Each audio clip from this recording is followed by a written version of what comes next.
এখানে দেখতে পারেন আমাদের পোস্টারে আসিফ হোসেন নামে একজনকে 1 বছরের জন্য বহিষ্কার করা হয়েছে। তার মাথায় ব্যান্ডেজ, কিভাবে ব্যান্ডেজ হলো? এই 18 তারিখে সে আহত হয়েছিল। 18 তারিখে আহত হওয়ার পরে তাকে চিকিৎসা পর্যন্ত দেওয়া হয় না বিউপি মেডিকেল সেন্টারে। পরবর্তীতে এই যে শহীদ ভাইয়ের ওসিলায় সে আজকে বেঁচে আছে। শহীদ ভাই তাকে উদ্ধার করে হাসপাতালে নিয়ে যায়, কিন্তু সেই শহীদ ভাইয়ের রক্তের সে অবদান দিতে গিয়ে আজকে সে বহিষ্কৃত।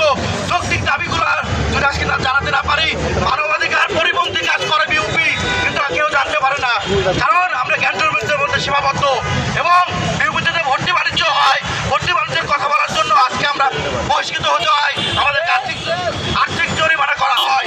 আপনাদেরকে আবার অনুরোধ করতেছি, সাংবাদিক ভাই বোনেদের, আপনারা আমাদের কথাগুলো তুলে ধরুন, দেশবাসীকে জানান বিউপিতে কি চলে। বিউপি আইসোলেটেড হয়ে আছে, বিউপিতে কি চলে দেশবাসী জানে না।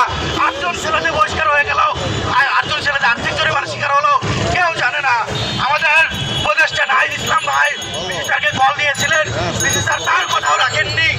পরিশেষে সে 2 জনকে বহিষ্কারাদেশ দিয়ে দিল। এবং আরেকটা কথা বলে দিতে চাই, আমরা জানতে পেরেছি বিভিন্ন সূত্রে যে আমাদের যে ভাইরা, এদের কোনো ধরনের কোনো অপরাধ পাওয়া যায় নাই। তদন্ত কমিশন বলেছে এদের কোনো অপরাধ নাই। বিসিসিআর নিজের ক্ষোভের বহিঃপ্রকাশ হিসেবে এই 2 জনকে সাময়িক বহিষ্কার করছে।